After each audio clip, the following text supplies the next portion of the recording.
Hello. In the previous episode, we discussed PWM and rotor position sensing, two important parts of FOC. In this video, we will continue the implementation of FOC on STM32.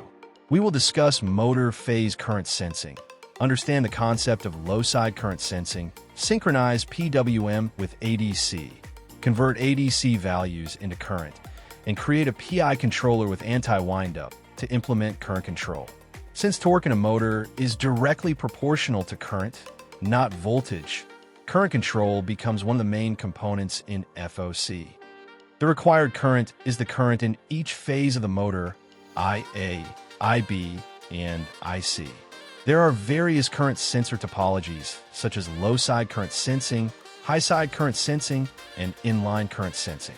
In this implementation, I use dual-channel low-side current sensing to take advantage of the built-in features of the STM32 which has two current shunt amplifiers. Since we assume that the inductance and resistance of each motor phase are identical, the third phase current can be calculated using Kirchhoff's law. The low-side current sensor uses a very small shunt resistor, approximately 1 to 10 milliohms, connected between the MOSFET source pin and ground. The current flowing through this shunt resistor is equal to the motor phase current. By measuring the voltage across the shunt resistor and using Ohm's law, we can determine the phase current. However, since the resistor value is small, the resulting voltage is also very small. Especially if the current flowing through it is small, the ADC on the STM32 cannot directly read such a small voltage. So an amplifier is needed to amplify the voltage before it enters the ADC. In low-side current sensing, the current on the shunt resistor can only be validly read when the low-side MOSFET is in the on state. Therefore, the sampling time must be synchronized with the PWM inverter signal. On the STM32, we can trigger the ADC reading using a trigger from the timer. I utilize the PWM without a physical output on channel CCR4 as the trigger source. When the CCR4 PWM experiences a falling edge, the ADC will automatically start sampling. On the STM32 F405 I am using, there are 3 ADC units equipped with the injected simultaneous mode feature.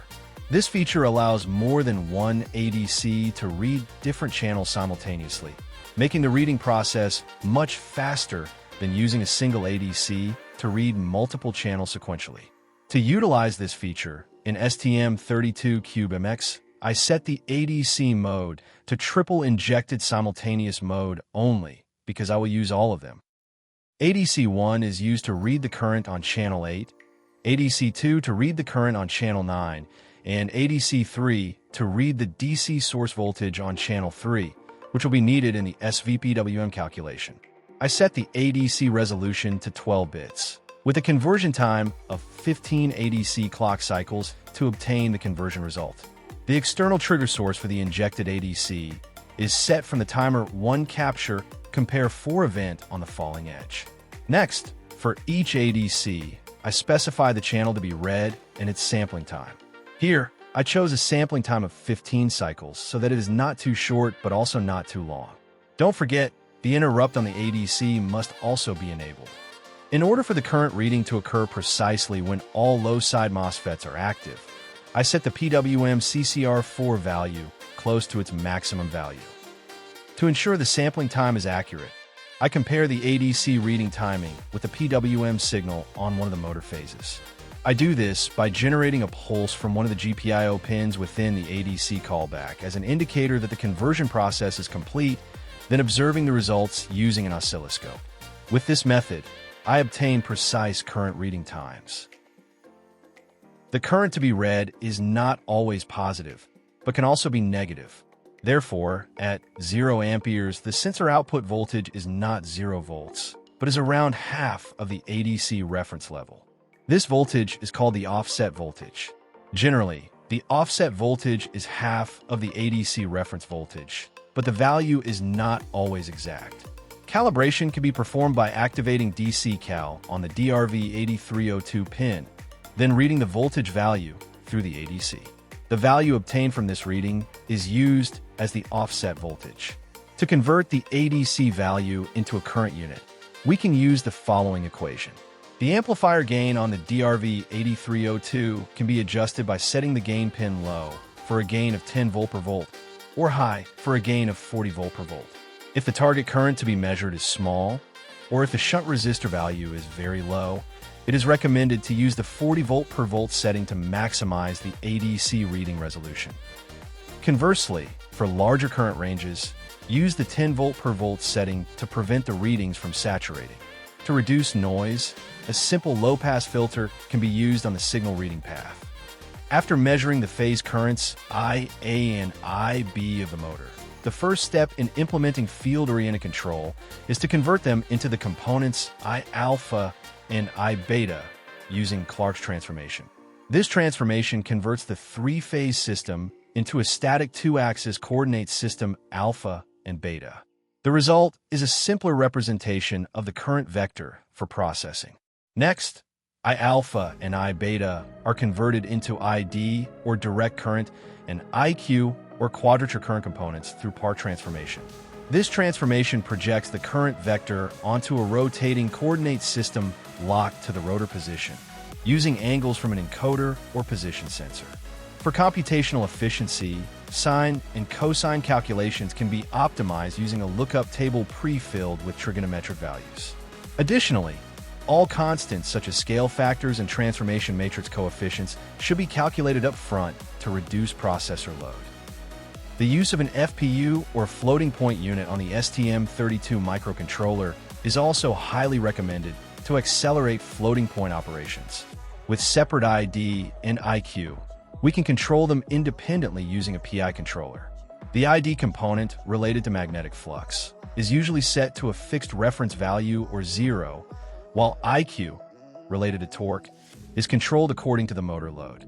The output of the PI controller is the reference voltages VD and VQ, which are then converted back to the stator coordinate system, V alpha and V beta, via the inverse part transform. Since the inverter's voltage source is limited by the DC bus voltage, implementing anti-windup on the PI integrator is crucial. Anti-windup prevents the integrator from running away when the output reaches saturation by stopping the integral update if the controller output exceeds the maximum voltage limit that the inverter can produce. The resulting V alpha and V beta are then processed by the SVPWM module to generate PWM signals that control the three-phase inverter. SVPWM is chosen because it has more efficient DC bus voltage utilization compared to conventional PWM techniques.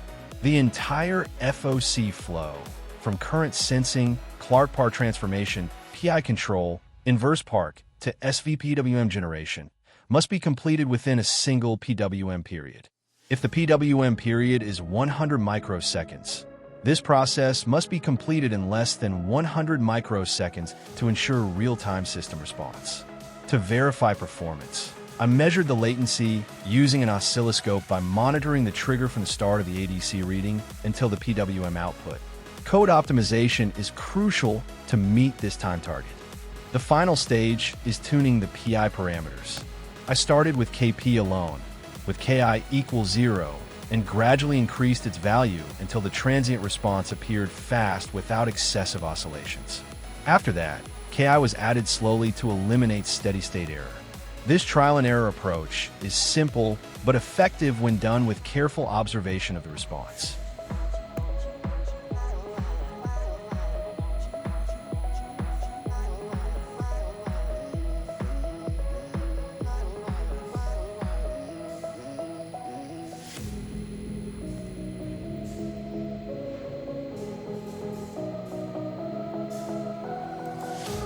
Field-oriented control has become the standard technique for precision actuator systems that require responsive speed and position control.